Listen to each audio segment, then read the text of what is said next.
ASXC, what's the news on this thing? It has all this overhead. It would have been better if it had gapped up over this 200 day. What's the news? Only if it has some relevant news. A lot of these, you know, single, double, $1-2 stocks, most of them are pumps. Chat rooms pushing them. That's the problem with these low priced ones. I saw people mention this Fastly, absolutely nothing here. If it was strong, if there was demand on this thing, it would have gapped up over 60 over the 200 day, and preferably even over the highs here. And also numbers are very weak. But this SSYS looks, as clean air, you know, coming off a kind of long sideways. It had a little bit of run up here, but it doesn't really matter for a small cap stock like this. No, it does have a lot of neglect. It's been going sideways for like 5 years, you know. It's been going sideways for 10 years. I would say it's pretty neglected. SITM good earnings. Yeah, these things have, but where's the EP, guys? Where was the EP? Where should have guys bought it? Hint, early August. Look at the numbers.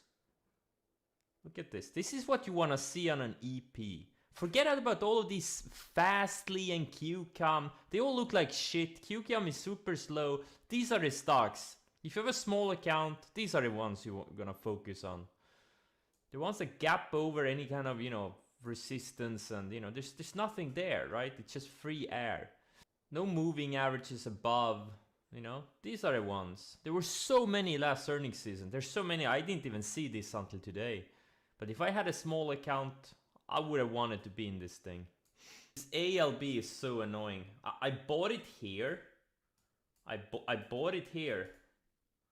Man, I have so bad patience. I bought it here.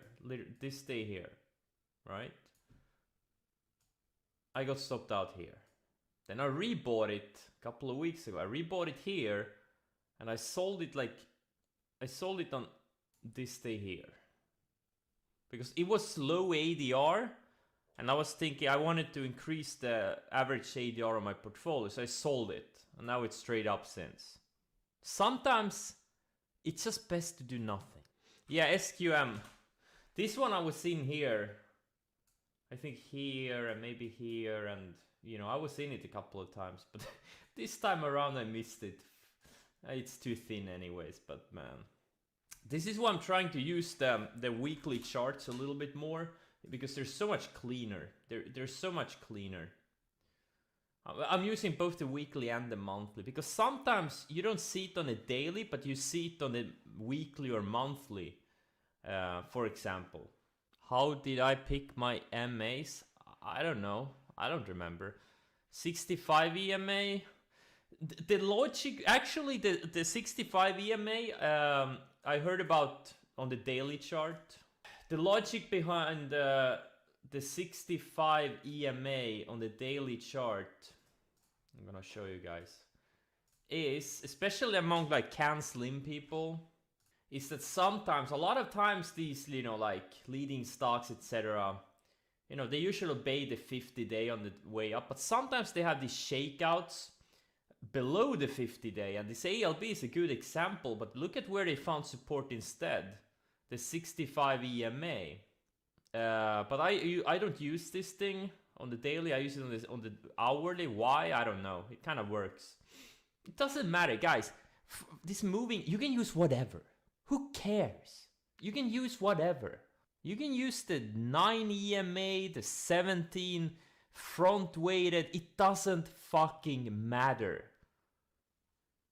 But I would recommend you use one that is faster, one that's slower, one that's even slower, etc., etc. Bill has earnings today. My recommendation is not to buy this thing today and hold it overnight. That's, you know, I'm not a financial advisor, but you know, unless you bought it on the EP here, you shouldn't hold it overnight, because who knows where it goes to earnings. Could gap up 20%, could gap down 30%, who knows. Yeah, these indicators, they're just, you know, they're there for fun, right? They don't really, we imagine those things matter. Sometimes they don't. Sometimes they do. You don't need any indicators. You really don't. You really don't need any indicators except for volume. And if I started trading from the beginning, I wouldn't even use the share volume indicator. I would use a dollar volume indicator. You think I'm gonna be a billionaire trader without other people's money? I think so too. I have the tools. I have the tools to get there. I have the process. I just need, good markets. But, looking at the NASDAQ, I mean, the longer this straight up action continues, the it's not gonna go on forever, right? It's kind of slow compared to the 90s, but still, the expected forward returns are gonna be smaller and smaller the more we go straight up. But it would be nice to get a blow off. Like, let's say we're gonna straight line to 20,000. That would be like a dream scenario. Oh, and by the way, if you wonder what these arrows are, I made a study of supernovas, or like parabolic shorts. And when they, like what the market indices looked like, or where they triggered. Just to get a glimpse of, to understand where you get those setups. I'm gonna do the same for like different types of EPs and breakouts too. I've been too lazy to do it. How do you measure if the market is extended? Well, you can kind of see it. You can use your eyes. I mean, you don't need to be a genius to understand that the market starts acting like, the market has gone, done something like this for 10 years, 12 years. It's not gonna keep on doing that forever, right? Because that's not what markets do. Markets can also do this. They can also do this. They can do this. They can do, this. Markets can do nothing for a long time. You gotta bank on action like this. Yeah, on the log chart it doesn't look not on the if you compare to the 90s. If you compare to the 90s, it doesn't look